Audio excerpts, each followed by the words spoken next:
I think a lot of us have experiences where we feel God is very far away from us. C.S. Lewis is about to share an experience just like that.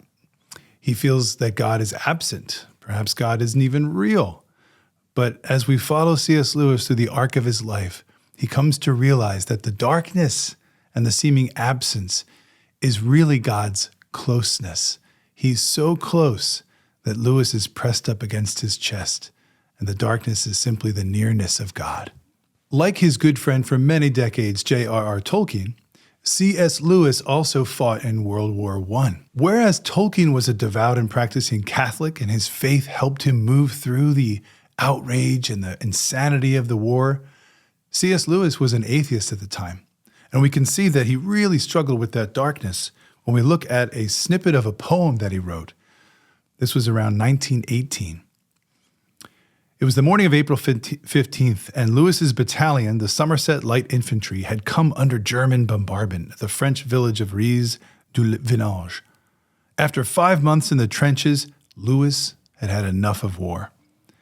He writes, "The frights, the cold, the smell of high explosive, the horribly smashed men still moving like half-crushed beetles. Come," he says, "let us curse our master ere we die, for all our hope in endless ruin lie." Lewis, though, was a true realist and a true optimist in the end.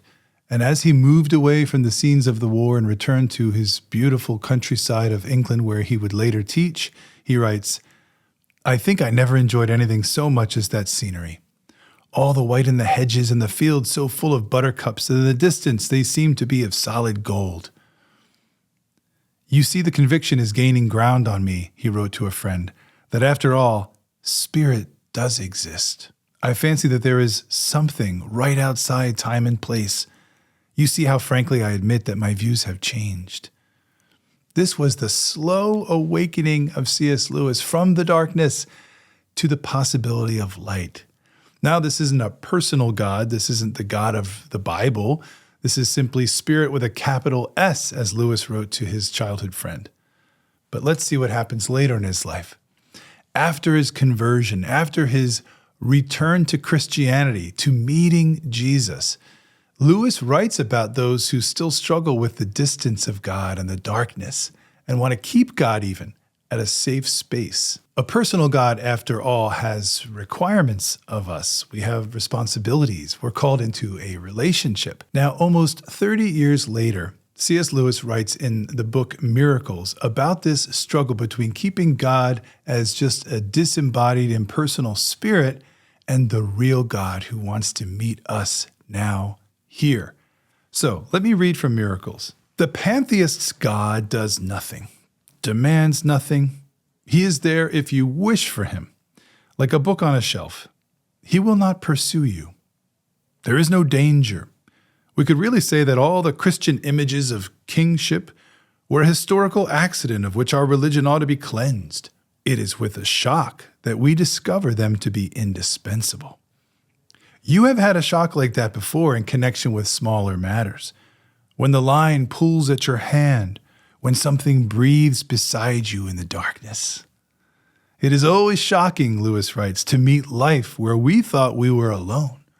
Look out, we cry, it's alive.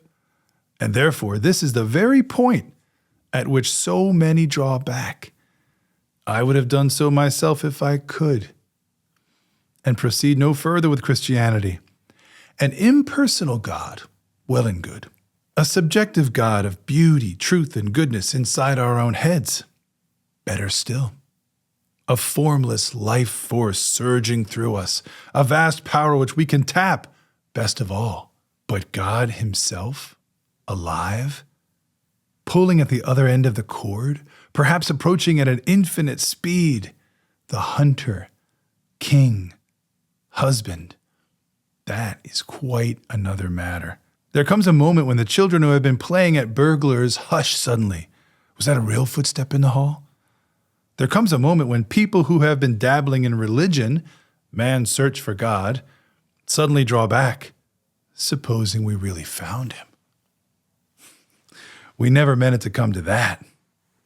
Worse still, supposing he had found us.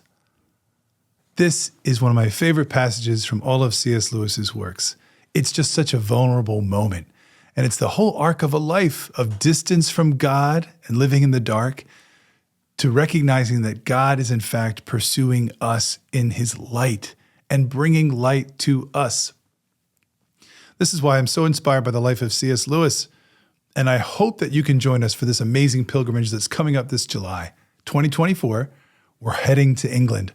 We're going to go to the kilns where C.S. Lewis and his brother Warren lived for many years. We're going to walk that soil. We're going to breathe that air and be in the place where these encounters happened and where so many of his greatest stories were written.